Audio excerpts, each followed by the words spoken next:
چند لمحوں کے بعد وہ شخص ہوش میں آ گیا۔ حضرت سری سختی رحمۃ اللہ علیہ کو اس بات پر تعجب ہوا، مگر آپ اجنبی کی موجودگی میں خاموش رہے۔ پھر جب وہ شخص چلا گیا تو آپ رحمۃ اللہ علیہ نے حضرت جنید بغدادی سے پوچھا، تمہیں یہ تدبیر کس طرح معلوم ہوئی؟ حضرت جنید بغدادی رحمۃ اللہ علیہ نے بصد احترام عرض کیا، حضرت یوسف علیہ السلام کے پیرہن مبارک سے حضرت یعقوب علیہ السلام کی بینائی چلی گئی تھی اور پھر اسی کرتے سے آپ کی آنکھوں کی روشنی بحال ہو گئی تھی۔ حضرت سری سختی رحمۃ اللہ علیہ کو حضرت جنید بغدادی کا یہ جواب بہت پسند آیا۔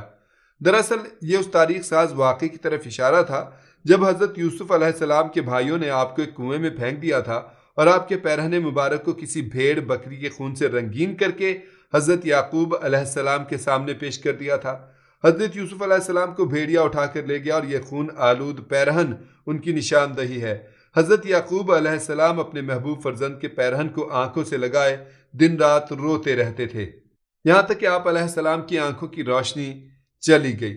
پھر جب کئی سال بعد حضرت یوسف علیہ السلام سخت ترین آزمائشوں سے گزر کر مصر کے بادشاہ بنے تو آپ کے تمام بھائیوں نے حاضر ہو کر اپنے گناہ کی معافی مانگی۔ حضرت یوسف علیہ السلام نے بھائیوں کو معاف کرنے کے بعد حضرت یعقوب علیہ السلام کا حال دریافت کیا تو معلوم ہوا کہ وہ بیٹے کے غم میں روتے روتے اپنی بینائی گنوا چکے ہیں۔ یہ جان گداز خبر سن کر حضرت یوسف علیہ السلام بہت آزردہ ہوئے اور پھر اپنا پیرہن مبارک اتار کر بھائیوں کو دیا۔ جب حضرت یعقوب علیہ السلام نے بیٹے کا کرتا آنکھوں سے لگایا تو گمشدہ بینائی لوٹ آئی۔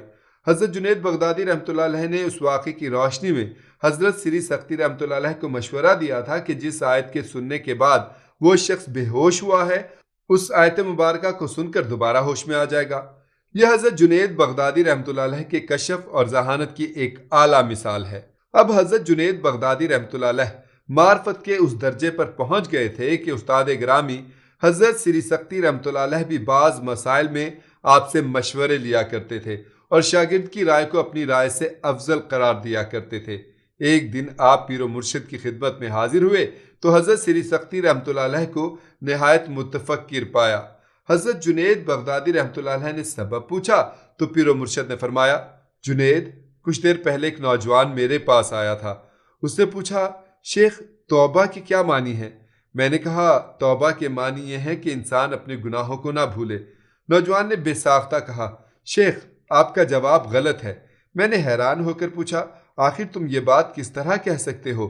نوجوان بڑے پر یقین لہجے میں بولا، توبہ تو یہ ہے کہ انسان اپنے گناہوں کو یکسر فراموش کر دے۔ یہ کہہ کر وہ چلا گیا۔ میں اسی وقت سے پریشان ہوں کہ نوجوان کے اور میرے جواب میں نمایاں فرق ہے۔ پیر و مرشد کی گفتگو سن کر حضرت جنید بغدادی رحمۃ اللہ علیہ نے عرض کیا، اس میں تشویش اور فکر کی کیا بات ہے؟ میرے نزدیک تو وہ نوجوان ہی سچ کہتا تھا۔ حضرت سری سختی رحمۃ اللہ علیہ نے بڑی حیرت سے اپنے شاگرد کی طرف دیکھتے ہوئے فرمایا، جنید، تم اس نوجوان کی تائید میں کوئی دلیل بھی رکھتے ہو؟ حضرت جنید بغدادی رحمۃ اللہ علیہ نے عرض کیا، شیخ محترم، صفائی کے وقت غبار کا خیال رکھنا بھی غبار ہے۔ حضرت جنید بغدادی کا جواب اس قدر منطقی تھا کہ حضرت سری سختی رحمۃ اللہ علیہ نے بلا تامل اسے قبول کر لیا۔ یہی وہ موقع تھا جب پیر و مرشد نے اپنے ذہین اور نکتہ آفری مرید سے کہا، جنید، اب وقت آ گیا ہے کہ تم واز کرنا شروع کرو۔ قدرت نے بہت عرصے پہلے ان آنکھوں کو جو کچھ دکھایا تھا، اب اس منظر کے متشکل ہونے کی ساعت آ گئی ہے۔ مخلوق خدا کے درمیان اپنی زبان کھولو کہ حق تعالیٰ نے تمہیں اعجاز بیانی سے متصف کیا ہے۔ حضرت جنید بغدادی رحمۃ اللہ علیہ نے پیر و مرشد کا ارشاد گرامی سن کر سر جھکا لیا۔ حضرت سری سختی رحمۃ اللہ علیہ آپ کی قوت گفتار پر گواہی دے رہے تھے، مگر حضرت جنید بغدادی رحمۃ اللہ علیہ کا یہ حال تھا کہ انسانی مجمع میں بات کرتے ہوئے گھبراتے تھے۔ گوشہ نشیں ہو کر خانقاہ میں بیٹھتے تو سیر روحانی کرتے کرتے اس مقام تک جاتے جہاں زمانے کے بڑے بڑے مشائخ کا بھی گزر نہیں تھا، لیکن جب کسی مجلس میں کوئی فقہی مسئلہ بیان کرنے کی کوشش کرتے تو جھجک آڑے آ جاتی۔ الغرض اسی کشمکش میں روز و شب گزرتے رہے۔ حضرت سری سختی رحمۃ اللہ علیہ واز کہنے کے لیے فرماتے اور حضرت جنید بغدادی رحمۃ اللہ علیہ پیر و مرشد کے احترام میں خاموشی اختیار کر لیتے۔ کبھی کبھی تنہائی میں خود کو مخاطب کر کے فرماتے، جنید، تو لوگوں سے کیا کہے گا اور تیری بات کون سنے گا؟ آخر ایک دن حضرت جنید بغدادی رحمۃ اللہ علیہ نے سرور کونین حضور اکرم صلی اللہ علیہ وآلہ وسلم کو خواب میں دیکھا۔ رسالت مآب صلی اللہ علیہ وآلہ وسلم فرما رہے تھے، جنید، اللہ نے تمہیں ایک نعمت خاص بخشی ہے، اس کا شکر ادا کرنے کے لیے واز کہا کرو۔ سرور کائنات صلی اللہ علیہ وآلہ وسلم کا حکم سنتے ہی حضرت جنید بغدادی رحمۃ اللہ علیہ کی ذہنی گرہ کھل گئی۔ روایت ہے کہ اسی رات پشتے پہر جب یہ مبارک ترین خواب دیکھ کر حضرت جنید بغدادی رحمۃ اللہ علیہ بیدار ہوئے تو حضرت سری سختی رحمۃ اللہ علیہ تشریف لائے اور آپ کے دروازے پر دستک دی۔ حضرت جنید بغدادی رحمۃ اللہ علیہ نے دروازہ کھولا تو پیر و مرشد کو موجود پایا۔ جنید، ہم تو کب سے کہہ رہے تھے کہ واز کہا کرو، مگر تم نے ہماری باتوں کو کوئی اہمیت نہیں دی۔ حضرت سری سختی رحمۃ اللہ علیہ نے حضرت جنید بغدادی رحمۃ اللہ علیہ کو مخاطب کرتے ہوئے فرمایا، لیکن اب تو تمہیں رسالت مآب صلی اللہ علیہ وآلہ وسلم کے دربار اقدس سے بھی اجازت مل گئی ہے۔ حضرت جنید بغدادی رحمۃ اللہ علیہ نے حیرت و ادب کے ساتھ سر جھکا لیا، پھر نہایت عاجزانہ لہجے میں عرض کیا، میرا خیال تھا کہ میں فصاحت زبان اور بلاغت بیان سے محروم ہوں، اسی لیے ڈرتا تھا کہ کہیں لوگ میری بات سننے سے انکار نہ کر دیں۔ حضرت سری سختی رحمۃ اللہ علیہ نے فرمایا، تمہاری جھجک اور ڈر اپنی جگہ، مگر اب تو تمہیں بارگاہ رسالت مآب صلی اللہ علیہ وآلہ وسلم سے سند حاصل ہو گئی ہے۔ بندگان خدا کا ہجوم تمہارا منتظر ہے، خلوت سے مجلس کی طرف آؤ۔ دوسرے دن حضرت جنید بغدادی رحمۃ اللہ علیہ جامع مسجد میں حاضر ہوئے۔ نماز ادا کرنے کے بعد حاضرین نے مسجد کو مخاطب کرتے ہوئے فرمایا، اہل ایمان، میں تم سے کچھ کہنا چاہتا ہوں۔ جنید، ہم تو برسوں سے گوش بر آواز ہیں مگر آپ کچھ کہتے ہی نہیں۔ حاضرین مجلس میں سے چند معمر افراد نے بغداد کے ایک نوجوان فقیر کی بات سن کر کہا، ہمیں یقین ہے کہ آپ بڑی پرتاثیر گفتگو کریں گے اور لوگوں کے سوئے ہوئے ذہنوں کو جگائیں گے اور مردہ دلوں میں نئی روح پھونکیں گے۔ لوگوں کا یہ انداز پذیرائی دیکھ کر حضرت جنید بغدادی رحمۃ اللہ علیہ حیران رہ گئے۔ دراصل یہ بھی حضرت رسالہ مآب صلی اللہ علیہ وآلہ وسلم کی روحانی برکت تھی کہ اللہ تعالیٰ نے واعظ بیان کرنے سے پہلے ہی سامعین کو حضرت جنید بغدادی رحمۃ اللہ علیہ کی طرف متوجہ فرما دیا تھا۔ اس مختصر سی گفتگو کے بعد حضرت جنید بغدادی رحمۃ اللہ علیہ نے اپنے رب کی کبریائی بیان کی، پھر پیغمبر اسلام صلی اللہ علیہ وآلہ وسلم کی شان میں جذبات عقیدت کا اس طرح اظہار کیا کہ حاضرین کی آنکھیں بھیگ گئیں۔ پھر آپ نے فقر کے موضوع پر تقریر شروع کی تو سننے والے وارفتہ ہو گئے۔ بعض لوگوں پر آپ کے پرسوز لہجے کا اتنا اثر ہوا کہ وہ شدت جذبات سے مغلوب ہو کر مسجد کے فرش پر تڑپنے لگے۔ اپنی پہلی تقریر کے سلسلے میں خود حضرت جنید بغدادی رحمۃ اللہ علیہ کا بیان ہے کہ ہونٹوں کو جنبش دینے سے پہلے مجھے اپنے عجز بیاں کا شدید احساس تھا، مگر جب میں نے سامعین کو حد سے زیادہ پرجوش دیکھا تو مجھے یقین نہیں آیا کہ مسجد کے منبر سے جنید بول رہا ہے اور لوگ اس کے کلام کی تاثیر سے بے خود ہوئے جا رہے ہیں۔ آپ کی پہلی تقریر کے بعد بغداد کے گلی کوچوں میں ایک ہی بات کا شور تھا کہ اس شہر میں حضرت جنید جیسا فصیح البیان کوئی دوسرا نہیں۔ کعبی کا شمار فرقہ مقتدلہ کے معتبر ائمہ میں ہوتا ہے۔ ایک دن حضرت جنید بغدادی رحمۃ اللہ علیہ کے چند شاگرد کعبی کی مجلس میں پہنچے۔ اس وقت کعبی بڑے زور و شور کے ساتھ کسی موضوع پر تقریر کر رہے تھے۔ پھر جب تقریر ختم ہوئی تو حاضرین مجلس نے ان کی تعریف کی۔ کسی نے حضرت جنید بغدادی کے شاگردوں کی طرف دیکھتے ہوئے کہا، میں نے بغداد میں ان کے شیخ کو دیکھا ہے جن کا نام جنید ہے۔ ادیب ان کے پاس الفاظ کی بندش سیکھنے آتے ہیں، فلسفی اس لیے حاضر ہوتے ہیں کہ جنید سے فلسفے کی موشگافیوں کو سمجھ سکیں، اور شعراء اس لیے آتے ہیں کہ فصاحت و بلاغت کا عروج دیکھ سکیں۔